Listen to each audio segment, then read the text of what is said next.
Hi everyone! I know it's been a while, but we're back with GOVLEARN. Today's video is about midterm elections and why they matter.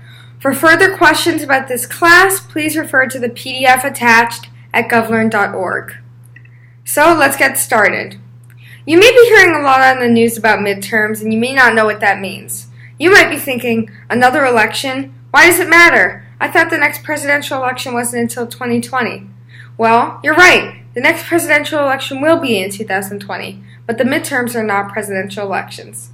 Now you may be thinking, then what are midterms? Well, the answer is, midterms are U.S. elections that take place in the middle of a president's 4-year term. They are not a presidential election.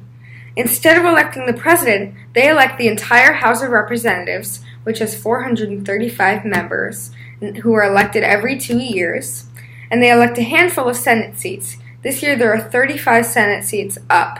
Senators have 6-year terms, so they're divvied up every 2 years between the Senate seats and their elections. They pass or block local propositions for policy. Have you ever seen an advertisement to, for example, maybe vote no on Proposition 10 or yes on Proposition 7? Well, these are what they are, and they are localized to a state or a city. And these occur every 4 years, midterms. What's so important about this year's midterms? Well, the Democratic Party is hoping to gain a majority in the seats in both the Senate and the House, which are the two houses of Congress who help pass legislation. The Republican Party is hoping to keep their current majority in the seats in both the Senate and the House. The Senate has 100 members. They have 2 members for each state. Republicans currently have 51 senators, Democrats have 47 senators, and there are 2 independent senators who caucus with Democrats, which means when each senator is being assigned to a committee, these independents are moved around as if they were Democrats, and they side with Democrats in a lot of major policies. 26 Democrats and 9 Republican seats are up for election this year, so that's 35 in total. The House has 435 seats, which is determined by population for each congressional district. The total number of all districts is always 435, but they're often moved around between it. California has a really large population. It has 53 House congressional districts, whereas a state like Wyoming, which has a very small population, has 1 congressional district, which is called an at-large district. So that would be called the Wyoming's at-large congressional district.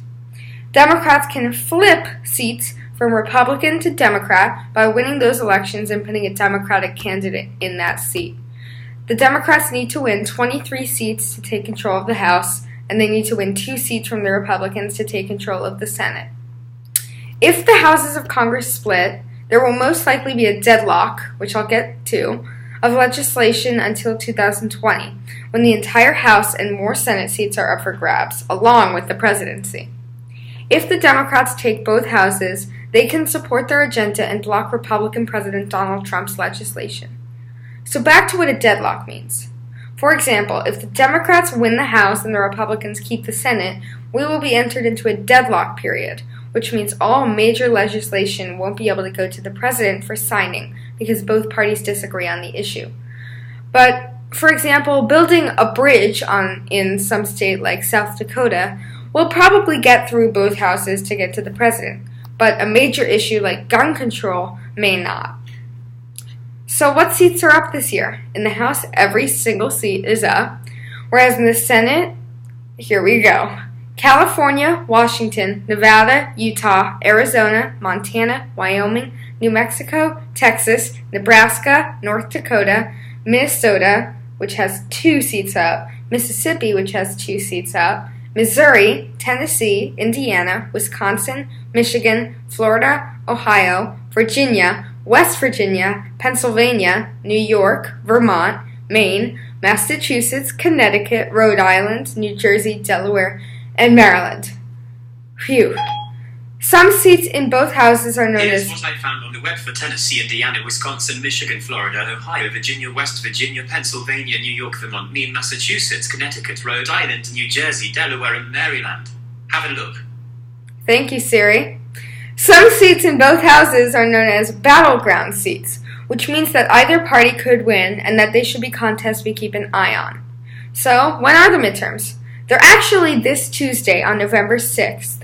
Make sure to tell your parents, or if you're watching as someone over 18, make sure to vote. If your parents or you are registered, you or they should have received a magazine-like pamphlet of candidates and propositions. I encourage you to read through it to understand who is running and what is being proposed. Thank you for watching, and I hope that you subscribe to the channel and we can watch more videos in the future. Thank you.